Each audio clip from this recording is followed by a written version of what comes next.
अयोध्या की मिल्कीपुर सीट पर किसका पलड़ा भारी है? समाजवादी पार्टी का पलड़ा भारी है। कहाँ अवधेश प्रताप के बेटे ही जीतेंगे। वहाँ की जनता चाहती है वही अवधेश प्रताप के लड़के जीतेंगे। वहाँ पर सिर्फ और सिर्फ जो जीतेंगे समाजवादी पार्टी अवधेश प्रसाद के बेटे, इसके अलावा वहाँ पर किसी की कोई दाल गल्ली नहीं। समाजवादी पार्टी पर इस समय मर्यादा पुरुषोत्तम राम की कृपा है और अजीत प्रसाद ही जीतेंगे चुनाव। जय श्री राम के नाम पर अब कंठी जो है ना अब रांग हो चुकी है।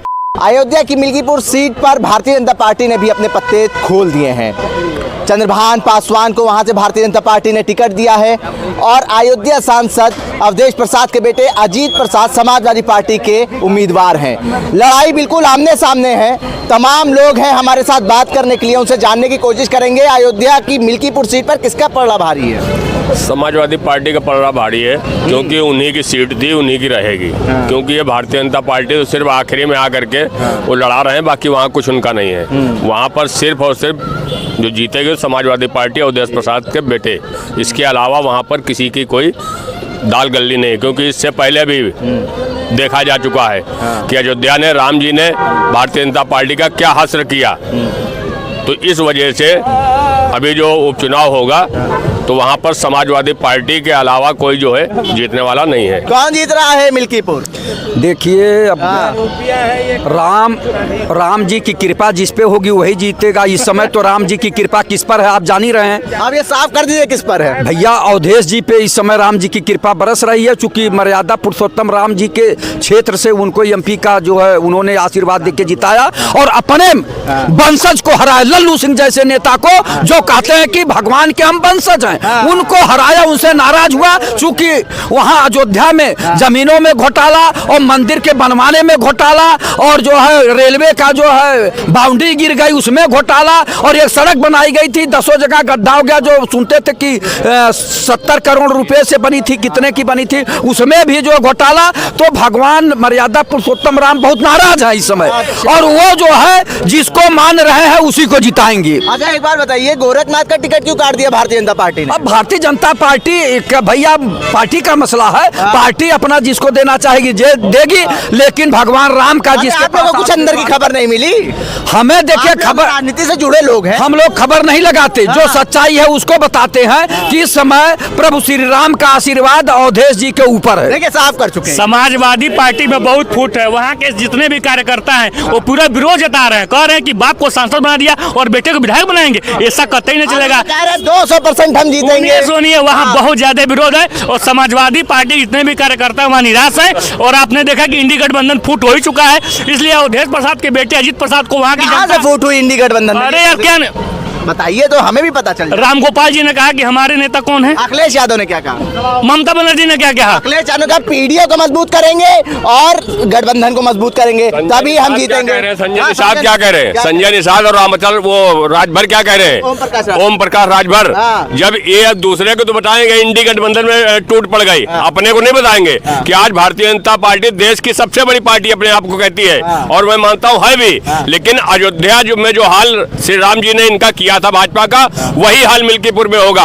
भारतीय जनता पार्टी 100% वहाँ चुनाव हारेगी और समाजवादी पार्टी इंडिया गठबंधन का प्रत्याशी चुनाव जीतेगा। अंदर खाने से खबरें आ रही थी संजय निषाद जो है सपा के साथ आ सकते हैं। 8 तारीख को ईवीएम पे रोएंगे, ईवीएम पे रोएंगे और शासन प्रशासन पे रोएंगे। इनका यही हाल होगा। ये कहेंगे कि ईवीएम वहाँ हैक हो गई। अभी इनकी श्रीमती प्रियंका गांधी वाड्रा जीती है चुनाव, अभी ईवीएम जीती है, तो इनका बस यही रहेगा 8 तारीख को रो देंगे यहाँ पे। अरे ईवीएम का रोना रोएगी समाजवादी पार्टी। बिल्कुल बिल्कुल। देखिए साहब, इनका अपना पक्ष है, ये जो चाहे वो कहें। चूंकि एक पार्टी का, वो भी इंटरनेशनल पार्टी का आप पक्ष रख रहे हैं तो इनके बात पर भी गंभीरता से समाज को लेना चाहिए। रह गया सवाल मिल्कीपुर का और अयोध्या का। अभी एक आध इसमें वक्ता ये भी कहे कि साहब ईवीएम भी महत्वपूर्ण है। किसी ने कहा कि साहब केवल ईवीएम महत्वपूर्ण नहीं है, सिस्टम का दबाव भी एक अलग छाप बनाया हुआ है। तो कहने का मेरा मतलब ये है कि मिल्कीपुर विधानसभा प्रदेश का हाईटेक सीट बन चुकी है। हम समझते हैं कि देश के मौलिक मापदंड पर एक अलग उसका आशा भरी नजरों से पूरा हिंदुस्तान की सियासत देख रही है। अब साहब सबसे बड़ी विडंबना है कि मिल्कीपुर के लोग कह रहे हैं कि साहब आप उत्तर प्रदेश की असेंबली में हमारे भाग्य का निर्माण करने का प्रतिनिधित्व का सपना पाल रहे हैं, तो आपके पास हमारा निर्माण करने का आपके पास डाटा क्या है? ये जनता नौजवानों का उम्मीद आपसे क्या है? किसानों की क्या उम्मीद है? वहाँ खेत खलिहान का क्या उम्मीद है? वहाँ का भौगोलिक निर्माण का क्या उम्मीद है? वहाँ के उद्योगों का क्या उम्मीद है? वहाँ का सिंचाई का क्या उम्मीद है? वहाँ का बिजली प्रोजेक्ट का क्या उम्मीद है? वहाँ का स्टील प्लांट का क्या उम्मीद है? वहाँ लोहा फैक्ट्री का क्या उम्मीद है? कहने का मेरा मतलब ये कि अब जय श्री राम के नाम पर वोट नहीं मिलने वाला है। साहब कह दिया इन्होंने, जय श्री राम के नाम पर अब कंठी जो है ना, अब रांग हो चुकी है। अब कोई भारतीय जनता पार्टी को एक नया अनोखा देश की विधा को भेदने के लिए, देश की अखंडता को से खेलने के लिए, देश के समाज को तार तार करने के लिए अब नया विधा की आवश्यकता है भारतीय जनता पार्टी को, और उसकी खोज करना चाहिए कि ये समाज को भेदेंगे कैसे। इसलिए कि अब जय श्री राम का नारा पुरान हो चुका है साहब, ये अलग थलग जंग में पड़ चुका है। तो ये मिल्कीपुर की विधानसभा कह रही है कि आप बताओ क्या तूने किया, आखिर वोट क्यों? एक राय साहब, सवाल ये है, आपको लगता है जैसे तमाम पार्टियां भाजपा पे आरोप लगाती हैं कि चुनाव के टाइम में सिस्टम हैक कर लेती है, पूरा प्रशासन हैक हो जाता है, प्रशासन मतदान करवाता है, भारतीय जनता पार्टी चुनाव नहीं लड़ती, प्रशासन चुनाव लड़ता है? देखिए, जब याद लड़का फेल हो जाता है तो केवल गांव में और मोहल्ले में फेल का लिस्ट का कलेक्ट करता है कि गांव में कौन कौन लोग फेल हो है, उनका एक लिस्ट बना ले, और बनाने के बाद अगर गार्जियन पूछे शाम को कि साहब आप तो 0 नंबर पा गए हैं, तो वो तुरंत तपाक से कहता है कि नहीं, हम ही नहीं पाए हैं, फलनो पाया, फलनो पाया, फलनो। देखिए, ये नापाक बात है।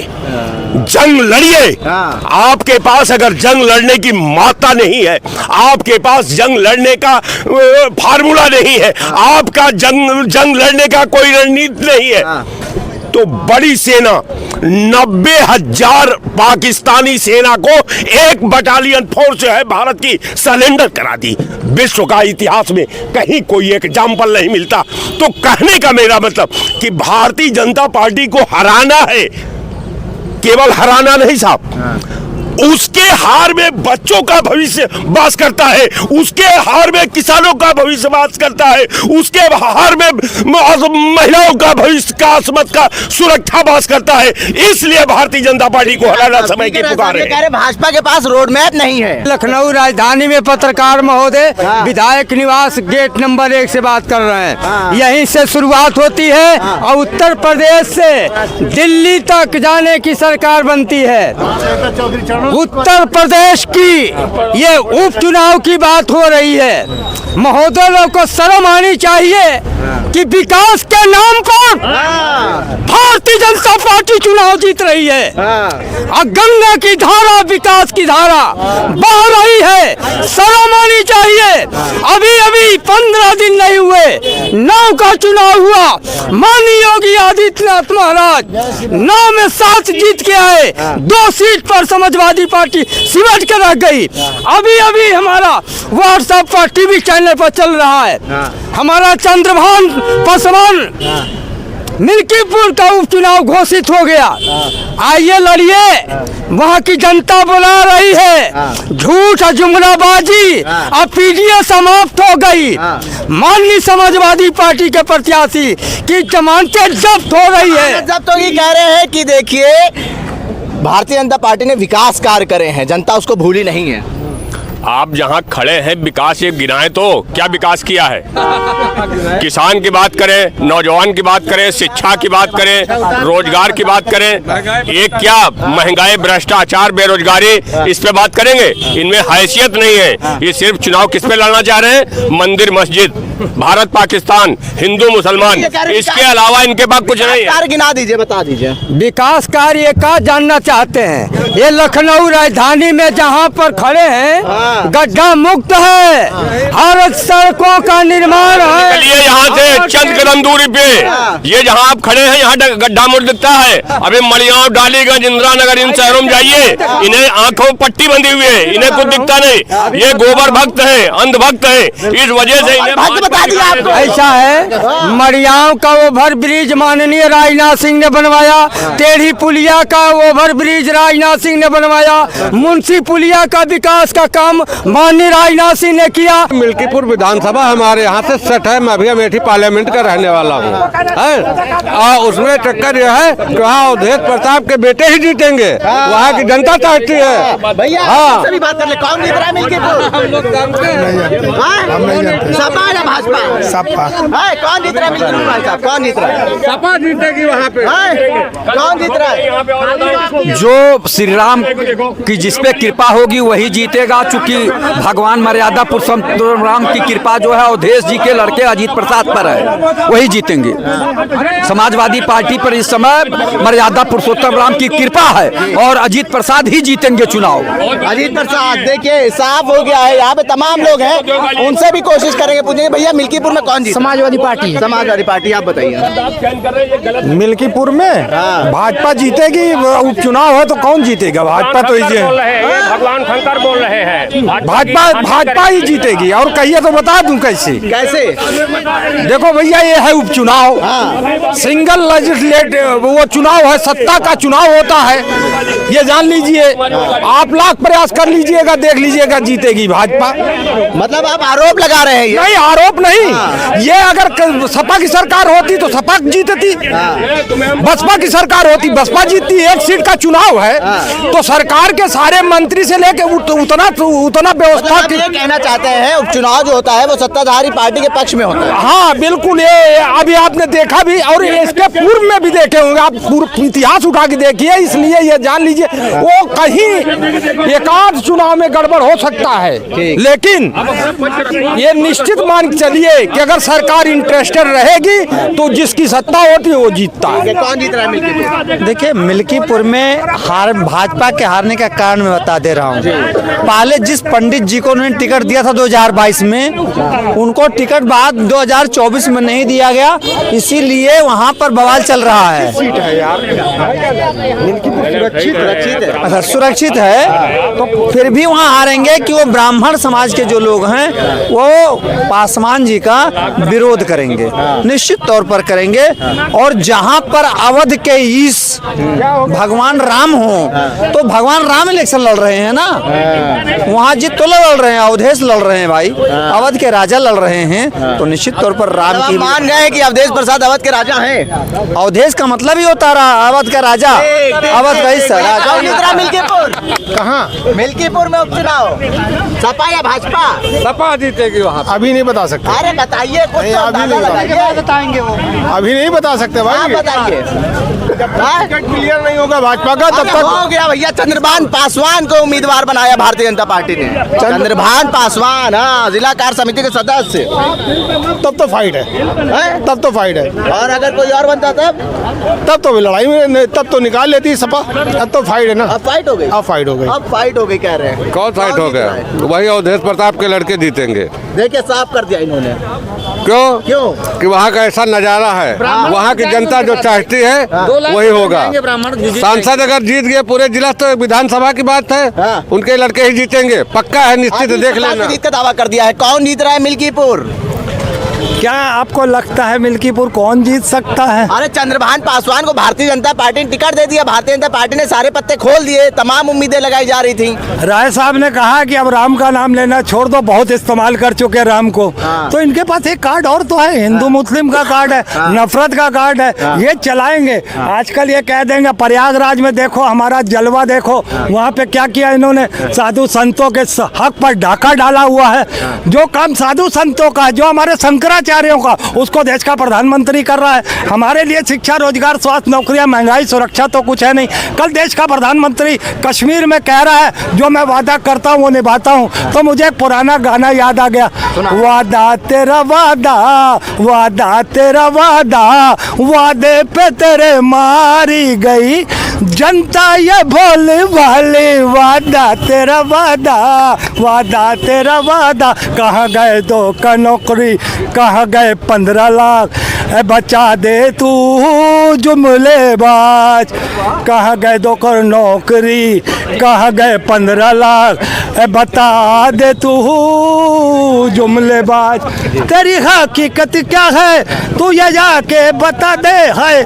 बस यही है गाना, और बाकी आप ये समझ लीजिए हकीकत यही है। सपा जीत रही, आप ये कहने की बात कह रहे हैं, ये कह रहे हैं आप? सपा जीतेगी क्या मतलब? आपको ये लगता है कि जिनके पिता को राम ने आशीर्वाद दे के अयोध्या में सीट जिताई, तो उनके बेटे को भी उसी तरीके से मिल्कीपुर का भी जनता का आशीर्वाद मिलेगा, भगवान राम का आशीर्वाद मिलेगा।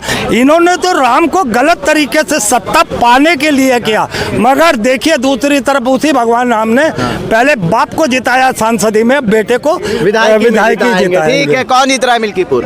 भारतीय जनता पार्टी। आप बताइए। समाजवादी पार्टी। समाजवादी, आप बताइए। अभी कोई नहीं जीता, हैं? अभी कोई नहीं उम्मीद किसकी है? सपा की उम्मीद है। सपा जीतेगी, सपा जीतेगी। आप चंद्रभान पासवान के बारे में क्या जानते हैं, जो उम्मीदवार बनाए गए भारतीय जनता पार्टी की तरफ? जो चंद्रभान पासवान जी बनाए गए एक कार्यकर्ता थे, और कार्यकर्ताओं को प्रत्याशी बनाए। मैं बहुत बहुत शुभकामनाएं और बधाई देता हूं। वो जीत कर आएंगे और भारी मतों जीतेंगे। अगले बार महज गोरखनाथ बाबा थे वहां, और कुछ मतों के अंतराल से उनकी हार हुई थी। और देखिए राजनीति है, चुनाव है, चुनाव में हार जीत लगी रहती। इंदिरा जी जब चुनाव हार गई तो गोरखनाथ बाबा हार गए, कोई बड़ी बात नहीं है। और रही बात चंद्रभान जी को, भारतीय जनता पार्टी और वहाँ के कार्यकर्ता अपना खून पसीना एक करके भारी मतों से जिताकर और उत्तर प्रदेश की पार्लियामेंट में भेजने काम करेंगे। गोरखनाथ के जो समर्थक होंगे वो इसका विरोध नहीं करेंगे कि गोरखनाथ को टिकट नहीं दिया, चंद्रभान पासवान को दे दिया? यही तो भारतीय जनता पार्टी की बखूबी है कि कार्यकर्ता, मैं चुनाव मैदान में हूँ, मैं टिकट मांग रहा हूँ, अगर किसी मेरे भाई किसी कार्यकर्ता को टिकट मिलेगा तो मुझे सपोर्ट करना मेरा धर्म बनता है। और भारतीय जनता पार्टी का एक एक कार्यकर्ता सपोर्ट और फुल वोट करेगा और उनके उत्तर प्रदेश की पार्लियामेंट में चंद्रभान पासवान जी को भेजेगा जिताकर। देखिए, अवधेश प्रसाद के बेटे अजीत प्रसाद जो हैं वो समाजवादी पार्टी से उम्मीदवार हैं, ये सभी जानते हैं। लेकिन चंद्रभान पासवान को जो टिकट दिया गया, इसके बारे में हमने जानने की कोशिश करी तो पता चला जिला कार्य समिति के सदस्य हैं। ये सही कह रहे हैं कि एक कार्यकर्ता को भारतीय जनता पार्टी ने टिकट दिया, लेकिन गोरखनाथ को टिकट नहीं मिला। इसका क्या जो उनके जो लोग हैं गोरखनाथ के, क्या वो विरोध करेंगे? सीधा सा सवाल है। देखिए मैं आपसे बताया ना, नीयत खराब है गोरखनाथ की, घूर गड्ढा नापते हैं, विधायक का काम नहीं है। हाँ, विधायक का काम नहीं घूर गड्ढा और आबादी को नापना। गोरखनाथ अपने पैरों पे कुल्हाड़ी अपने हाथ से मारा है। मैं मिल्कीपुर विधानसभा का निर्वाचन क्षेत्र का रहने वाला हूँ। कौन इस बार? और जीत गई सीट, रामलाल ले गए। अगर चित्र दूसरा भाजपा फिट करती है, कौन आ गया? और जो भाजपा दूसरा चित्र फिट करती है तो जीत हासिल करेगी नहीं सांसदी की तरह। समाजवादी पार्टी। समाजवादी पार्टी कौन जीत? भाजपा जीत रही है। देखिए, तमाम लोगों से ये बात करने की कोशिश करी कि मिल्कीपुर का जो उपचुनाव है वो कौन जीत रहा है, क्योंकि लोकसभा चुनाव में अयोध्या की जनता ने अवधेश प्रसाद को सांसद चुना। ये भारतीय जनता पार्टी के लिए साख की बात होगी मिल्कीपुर सीट को जीतना। अगर ये भारतीय जनता पार्टी चुनाव हारती है तो इसकी जिम्मेदारी मुख्यमंत्री योगी आदित्यनाथ की होगी, क्योंकि मुख्यमंत्री योगी आदित्यनाथ ने कटहरी और मिल्कीपुर की जिम्मेदारी खुद उठाई है। चंद्रभान पासवान को भारतीय जनता पार्टी ने उम्मीदवार बनाया है, और अवधेश प्रसाद जो सांसद हैं अयोध्या के, उनके बेटे अजीत प्रसाद समाजवादी पार्टी के उम्मीदवार हैं, वो कल नामांकन भी करेंगे। और ये जो लड़ाई है साफ तौर पे अब सारे पत्ते दोनों पार्टियों ने खोल दिए हैं। अब देखना ये होगा कांग्रेस और बसपा ने जो 2022 विधानसभा चुनाव में 17,500 वोट हासिल करे थे, वो वोट किसकी झोली में जाते हैं। उल्टे चश्मा के लिए आकिब मिराज खान, लखनऊ।